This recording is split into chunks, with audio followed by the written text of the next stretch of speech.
Dapat sinama mo na yung tuyo. Oo. Balik mo, kunyari. Wow, sarap ulam.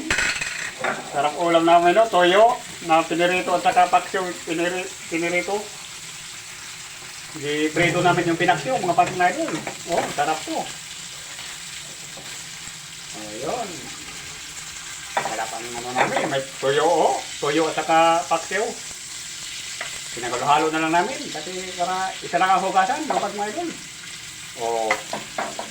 Ayan, may isda yan. Pareha lang to sila isda. Tuyo at saka paksiw, pareha lang yan. Diba? Ayos mga pas mga idol.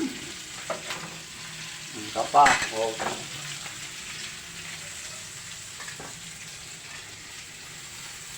Sarap to, tapos lagyan ng suka. Naku, aywan ko lang. Talagang napakasarap yan mga pas mga idol.